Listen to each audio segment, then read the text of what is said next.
have a bunch of Universal videos coming out in the near future, but I feel like I had to do this as one of my first videos, Velocicoaster ride review. Now, the first video I did for Universal was Hogsmeade being closed for most of the day while we were there. If you missed that video, the link for that is down in the description. So how was your first ride on Velocicoaster? It was wonderful. Definitely, I think my new favorite number 2. Steel Vengeance still won, but oh my word, the pop on it, the airtime, that ride is incredible.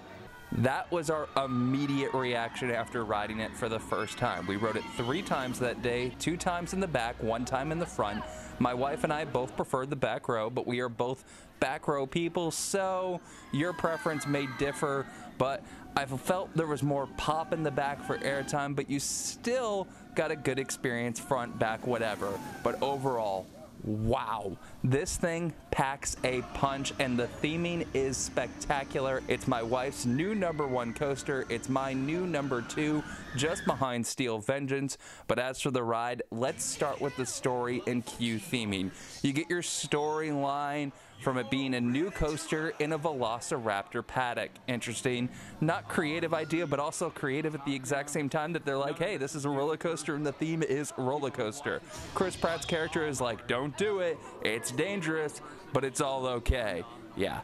And the setup with 2 Raptors there and 2 are missing, and then seeing the launch with the Raptors chasing the train is a great tone center. The locker setup just makes your life better. You have your phone with you and your stuff with you while you wait for a majority of the queue. There's a little bit past the locker setup, but just before you're about to do that final part of the line before getting on the ride, you put your stuff in the locker, and then after the ride, you can go out and get your stuff from the other side of the locker. I really hope this becomes the status quo for lockers on rides. The trains look great and the over-the-shoulder lap bars are perfect. So a modification to the T-bar where it goes over your shoulders, but you're still completely free up top, and it gives you the ability to feel tight yet allow for great airtime.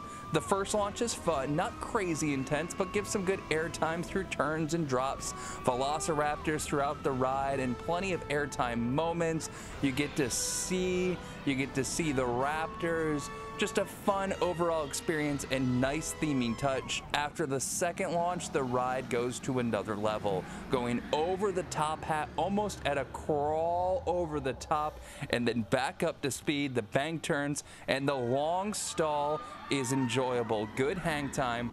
I did expect to enjoy the stall more, but I think I had high expectations for it. Too high of expectations apparently. I enjoyed it, but since I love RMC stalls, I was thinking I was expecting something a little bit different. Not a bad stall, but a still great element, but just not the elite element I was expecting. My favorite element, and what I expected to be my favorite, was the Mosasaurus roll, and it even exceeded my high expectations. The roll forces are spectacular, the airtime and speed is a great combo, plus the over-the-water aspect just adds an extra factor to this amazing element.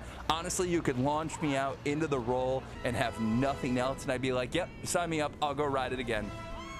It wraps up the ride on such a great high, and I can't wait to ride it again in January.